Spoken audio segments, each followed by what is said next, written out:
నిన్న ఢిల్లీలో జరిగిన ఒక ఇన్సిడెంట్ ప్రపంచం మొత్తాన్ని షాక్ కి గురి చేసింది. అమెరికా, చైనా, యూరోప్ అందరూ కళ్ళు అప్పగించుకుని చూస్తున్న సీన్ అది. రష్యన్ ప్రెసిడెంట్ వ్లాడిమిర్ పుటిన్ ఇండియాకి వచ్చారు.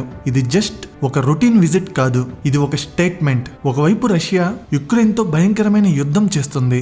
అమెరికా, నాటో, G7 కంట్రీస్ అన్ని కలిసి పుటిన్ ని గ్లోబల్ విలన్ గా ప్రొజెక్ట్ చేస్తున్నాయి. అలాంటి టైంలో పుటిన్ రష్యాని వదిలి ఇండియాకి వచ్చారు. ఎయిర్పోర్ట్ లో ఫ్లైట్ దిగిన వెంటనే జరిగిన సీన్ చూసి అందరూ ఆశ్చర్యపోయారు. PM నరేంద్ర మోడీ గారు పుటిన్ ని డైరెక్ట్ గా రిసీవ్ చేసుకున్నారు. ఇద్దరు కలిసి ఒక కారులో కూర్చొని వెళ్లిపోయారు. ఆ కార్ ఏంటో తెలుసా? Toyota Fortuner. అది కూడా బుల్లెట్ ప్రూఫ్ లిమోసిన్ కాదు, రోల్స్ రాయ్స్ కాదు, మెర్సిడీస్ కాదు, మన కర్ణాటకలో తయారైన ఒక made in India Toyota Fortuner. మీకు డౌట్ రావచ్చు, ఫార్చునర్ పెద్ద కారే కదా, అందులో ఏముంది అని. పుటిన్ అనే వ్యక్తి నార్మల్ పర్సన్ కాదు. ఆయన మీద ప్రపంచంలో ఎన్నో థ్రెట్స్ ఉన్నాయి.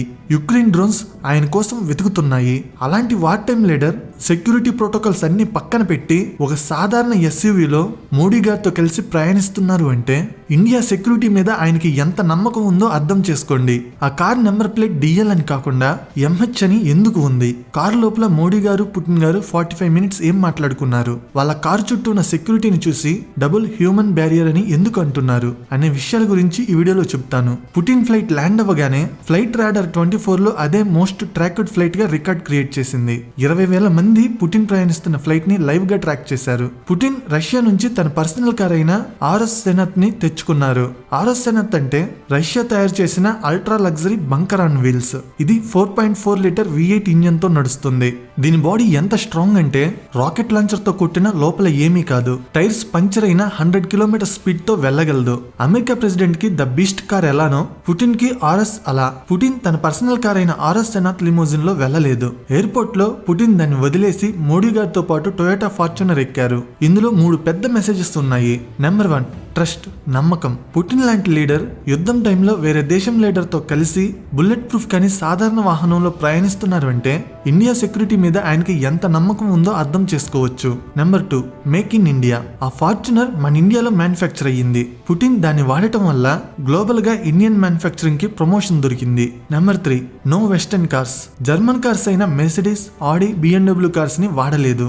ఎందుకంటే అవన్నీ రష్యా మీద శాంక్షన్స్ వేశాయి. అందుకే ఒక జపనీస్ బ్రాండ్ ఇండియాలో తయారైంది కాబట్టి చూస్ చేసుకున్నారు. అది వెస్టర్న్ మ్యానుఫ్యాక్చరర్స్ కి ఒక చెంపదెబ్బ లాంటిది. రేంజ్ రోవర్ ఇండియాకి చెందిన టాటా కంపెనీది అయినప్పటికీ దాని మ్యానుఫ్యాక్చరింగ్ వెస్టర్న్ కంట్రీ అయిన UKలోనే జరుగుతుంది. ఇంకొక ఇంట్రెస్టింగ్ విషయం ఏంటంటే కార్ నెంబర్ ప్లేట్ MH అని ఉంది. అంటే అది మహారాష్ట్ర స్టేట్ కి చెందిన కార్. అసలు ఢిల్లీలో మహారాష్ట్ర రిజిస్ట్రేషన్ కార్ ఎందుకు ఉంది?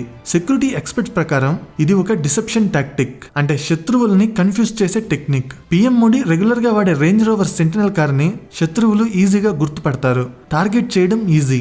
అందుకే SPG అంటే స్పెషల్ ప్రొటెక్షన్ గ్రూప్ వాళ్ళ ఫ్లీట్ లో ఉన్న ర్యాండమ్ వెహికల్స్ ని వాడతారు.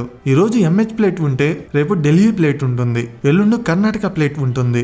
దీనివల్ల తీవ్రవాదులు కన్ఫ్యూజ్ అవుతారు. మోడీ మరియు పుటిన్ కలిసి వెళ్లేటప్పుడు కార్ చుట్టూ ఉన్న సెక్యూరిటీని గమనించారా? దీన్నే డబుల్ హ్యూమన్ బ్యారియర్ అని అంటారు.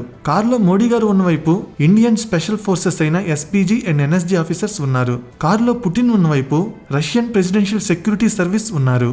ఇద్దరు కలిసి ఒక హ్యూమన్ షీల్డ్ లాగా కార్ ని కవర్ చేశారు. పైన ఆకాశంలో డ్రోన్స్, జామర్స్, స్నైపర్స్ మరియు AI మానిటరింగ్ 5 లేయర్స్ ఆఫ్ సెక్యూరిటీని సెట్ చేశారు. పుటిన్ యుక్రెయిన్ వార్ లో ఉన్నారు కాబట్టి వెస్టర్న్ ఇంటెలిజెన్స్ ఏజెన్సీస్ అయిన CIA, MI6 ఆయన మూవ్మెంట్ ని ట్రాక్ చేస్తూ ఉంటాయి.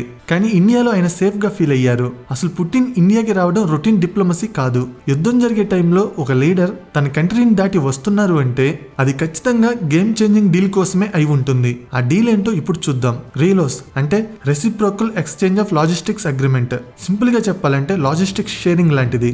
అంటే 2 దేశాలు ఒకరి మిలిటరీ బేసెస్ ని ఇంకొకరు వాడుకోవటం అన్నమాట.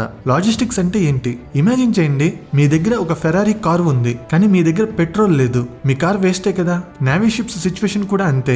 ఒక యుద్ధ నౌక సముద్రంలో కేవలం 15 to 20 డేస్ మాత్రమే ట్రావెల్ చేయగలదు. ఆ తర్వాత ఫ్యూల్ అయిపోతుంది, ఫుడ్ అయిపోతుంది, మళ్ళీ పోర్టుకు రావాలి. కానీ ఒకవేళ మీ శత్రువు 5000 కిలోమీటర్స్ దూరంలో ఉంటే మీకు మధ్యలో పెట్రోల్ బంక్స్ కావాలి కదా. ఆ పెట్రోల్ బంక్సే ఫ్రెండ్లీ పోర్ట్స్. ఈ డీల్ వల్ల ఏం జరుగుతుంది? రష్యాకి ఇండియన్ ఓషన్ లో ఒక్క బేస్ కూడా లేదు. ఇక్కడ అంతా America, China, France, UK dominance ఎక్కువ. అమెరికాకి డియాగో గార్సియా అనే ఒక పెద్ద నేవీ బేస్ ఉంది ఇండియన్ ఓషన్ లో. చైనాకి జిబూటీలో బేస్ ఉంది. రష్యన్ నేవీ ఒకవేళ ఇండియన్ ఓషన్ లోకి వస్తే ఫ్యూల్ లేక మధ్యలోనే ఆగిపోతుంది. కానీ రీలోస్ అగ్రిమెంట్ వల్ల Russian navy ships Indian ports అయిన ముంబై, చెన్నై, వైజాగ్ పోర్ట్స్ ని వాడుకోవచ్చు ఫ్యూల్ కోసం, ఫుడ్ కోసం, రిపేర్స్ కోసం. దీనివల్ల రష్యా తమ షిప్స్ ని థౌజండ్స్ ఆఫ్ కిలోమీటర్స్ దూరం నుంచి ఆపరేట్ చేయొచ్చు. Middle east oil lines, African markets ని రష్యా కంట్రోల్ చేయగలదు. రష్యాకి ఇండియన్ ఓషన్ యాక్సెస్ దొరుకుతుంది. మరి మనకి ఏం లాభం? మొదటిది access to Arctic.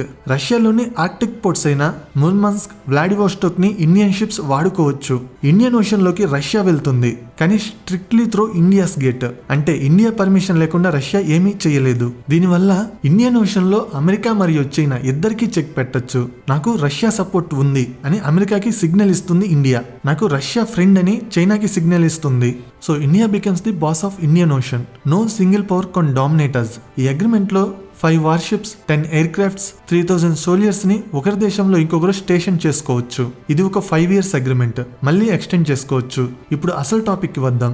Defence deals reports ప్రకారం ఇండియా 2 పెద్ద వెపన్స్ ని దక్కించుకోవాలనుకుంటుంది. ఒకటి వచ్చేసి Su-57 ఫైటర్ జెట్. అమెరికా దగ్గర F-35 అని ఒక ఫైటర్ జెట్ ఉంది. దాన్ని 5th జనరేషన్ జెట్ అంటారు. F-35 అనేది స్టెల్త్ జెట్. రాడార్ కి కనిపించదు, కానీ దానికి సింగిల్ ఇంజిన్ మాత్రమే ఉంటుంది. స్పీడ్ తక్కువ, ఆకాశంలో ఎక్కువసేపు ఫైట్ చేయలేదు, ఎక్కువ దూరం వెళ్ళలేదు, మెయింటెనెన్స్ ఎక్కువ, కేవలం దూరం నుంచి మిజైల్ వేసి పారిపోతుంది. ఇండియాకి F-35 ఇస్తామని అమెరికా ఆఫర్ చేసింది, కానీ ఇండియా నో చెప్పింది. ఎందుకంటే F-35 తో కంపేర్ చేస్తే Su-57 is a monster. 2 engines ఉంటాయి, ఒకటి ఫెయిల్ అయినా ఇంకోటి పనిచేస్తుంది. సేఫ్టీ ఎక్కువ. ఇది గాలిలో 360 degrees తిరగగలదు. ఇది F-35 కంటే డబుల్ దూరం వెళ్తుంది. రష్యా దీన్ని ఇండియాలోనే తయారు చేద్దాం అంటుంది, కానీ అమెరికా అలాంటి ఆఫర్ ఇవ్వలేదు. రెండవది వచ్చేసి S-500 defence system. Already India దగ్గర S-400 ఉంది. S-400 అంటే 400 కిలోమీటర్స్ దూరంలో ఉన్న ఫైటర్ జెట్ ని కూడా ఇది పేల్చేస్తుంది. దీన్ని ఎయిర్ డిఫెన్స్ సిస్టమ్ అంటారు. యుద్ధ సమయంలో వేరే దేశాలు గాని ఇండియా మీదకి ఫైటర్ జెట్స్ ని లేదా మిజైల్స్ ని పంపిస్తే వాటిని S-400 గాలిలోనే పేల్చేస్తుంది. ఇప్పుడు ఇండియా S-500 ని రష్యాతో కలిసి ఇండియాలోనే తయారు చేయడం కోసం డీల్ అడుగుతుంది.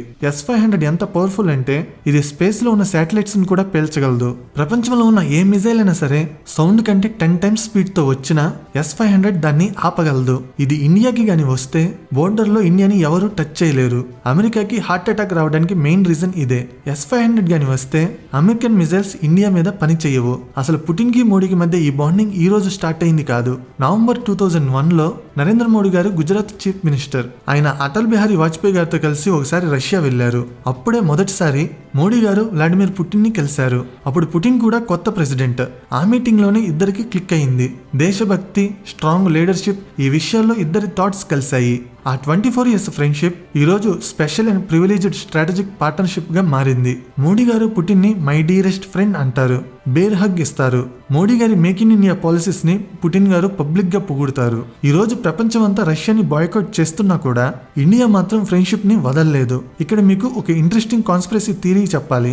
దీన్ని అర్థం చేసుకోవాలంటే మనం September 1, 2025 కి వెళ్ళాలి. ఆ రోజు చైనాలోని టియాన్జిన్ సిటీలో SCO సమ్మిట్ జరిగింది. ఆ మీటింగ్ అయిపోయాక మోడీ గారు మరియు పుటిన్ గారు సడన్ గా ప్రోటోకాల్ బ్రేక్ చేశారు. పుటిన్ తన special bullet proof car RS-100 లో మోడీ గారిని ఎక్కించుకుని హోటల్ వరకు 45 minutes ట్రావెల్ చేశారు. కార్లో వాళ్ళు ఇద్దరు తప్ప ఎవరూ లేరు. No officers, no spies. ఆ 45 minutes వాళ్ళు ఏం మాట్లాడుకున్నారనేది ఎవరికీ తెలియదు. కానీ కరెక్ట్ గా ఆ రోజు తర్వాత నుంచి మన పక్క దేశం బంగ్లాదేశ్ లో కొన్ని వింతలు జరుగుతున్నాయి. రిపోర్ట్స్ ప్రకారం బంగ్లాదేశ్ లో సీక్రెట్ గా పనిచేస్తున్న USA agents, Pakistan ISI agents sudden గా సస్పీషియస్ గా చనిపోవడం స్టార్ట్ అయ్యారు. కొందరు హోటల్స్ లో చనిపోయి ఉన్నారు. మరికొందరికి హార్ట్ అటాక్స్ వచ్చాయి. ఇది ఎలా జరిగింది? జియో పొలిటికల్ ఎక్స్పర్ట్స్ ఏమంటున్నారంటే రష్యా దగ్గర ప్రపంచంలోని బెస్ట్ స్పై నెట్వర్క్ FSB ఉంది. పుటిన్ ఆ 45 minutes కార్ జర్నీలో మోడీ గారికి ఒక సీక్రెట్ లిస్ట్ ఇచ్చి ఉంటారు. ఇండియాకి వ్యతిరేకంగా బంగ్లాదేశ్ లో ఎవరెవరు కుట్రలు చేస్తున్నారో ఇదిగో వాళ్ళ లిస్ట్ అని చెప్పి ఉంటారు. ఆ లిస్ట్ మోడీ గారి చేతికి వచ్చిన వెంటనే క్లీనింగ్ ప్రాసెస్ మొదలైందని టాక్. సో ఆ car ride just friendly ride కాదు, అది ఒక ఇంటెల్ షేరింగ్ ఆపరేషన్. పుటిన్ ఇండియాకి ఇన్ఫర్మేషన్ రూపంలో పెద్ద గిఫ్ట్ ఇచ్చారు. ఇది కోఇన్సిడెన్సా లేక మాస్టర్ ప్లానా మీరే ఆలోచించండి. అసలు పుటిన్ ఇండియాకి రావడం అమెరికాకి నచ్చట్లేదు. రష్యా మీద శాంక్షన్స్ ఉన్నాయి, మీరు వాళ్ళతో మాట్లాడొద్దు అని అమెరికా అంటుంది. కానీ పుటిన్ ఒక లాజికల్ క్వశ్చన్ అడిగారు. అమెరికా మా దగ్గర నుంచి ఇంకా న్యూక్లియర్ ఫ్యూల్ కొంటుంది కదా, మరి ఇండియా మా దగ్గర నుంచి ఆయిల్ కొనుక్కుంటే తప్పు ఏంటి అని అన్నారు. న్యూక్లియర్ ఫ్యూల్ అంటే యూరేనియం. అది న్యూక్లియర్ పవర్ ప్లాంట్స్ కి ఫుడ్ లాంటిది. అమెరికాలో ఉన్న పవర్ ప్లాంట్స్ కి కావాల్సిన యూరేనియం రష్యా నుంచే వస్తుంది. యుద్ధం స్టార్ట్ అయ్యాక అమెరికా అన్ని బ్యాన్ చేసింది, కానీ యూరేనియం ని బ్యాన్ చేయలేదు, ఎందుకంటే అది వాళ్ళకి అవసరం. కానీ ఇండియా రష్యా నుంచి ఆయిల్ కొనుక్కుంటే మాత్రం మీరు రష్యాకి హెల్ప్ చేస్తున్నారు అని అంటారు. దీన్నే హిపోక్రసీ అంటారు. మోడీ గారు ఈరోజు క్లియర్ గా చెప్పారు, రూల్స్ మీకు ఒకలాగా మాకు ఒకలాగా ఉండవు అని. పుటిన్ ఇండియాకి రావడం వల్ల మెసేజ్ క్లియర్ గా వెళ్ళింది. రష్యా ఒంటరి కాదు, ఇండియా అమెరికా చెప్పినట్టు వినదు. India follows India first policy అని. మన సెక్యూరిటీ, మన ఎనర్జీ, మన డిఫెన్స్ మనకి ముఖ్యం. ఫార్చునర్లో ప్రయాణించిన ఫైటర్ జెట్స్ కొనుక్కున్నా ఇండియా తన కోసం తాను ఆలోచిస్తుంది. మీకు ఏమనిపిస్తుంది? ఇండియా రష్యాతో ఇంకా క్లోజ్ అవ్వడం కరెక్టేనా? Su-57 ఫైటర్ జెట్ మనకి అవసరమేనా? కామెంట్ సెక్షన్ లో చెప్పండి. నా ఎక్స్ప్లెనేషన్ నచ్చితే వీడియోని లైక్ చేసి షేర్ చేయండి. ఇలాంటి ఇంట్రెస్టింగ్ వీడియోస్ కోసం ఛానల్ ని సబ్స్క్రైబ్ చేయండి. వీడియో పెట్టగానే నోటిఫికేషన్ రావాలంటే సబ్స్క్రైబ్ చేయగానే పక్కనే ఒక బెల్ ఐకాన్ కనబడుతుంది, దాని మీద క్లిక్ చేయండి. Thank you.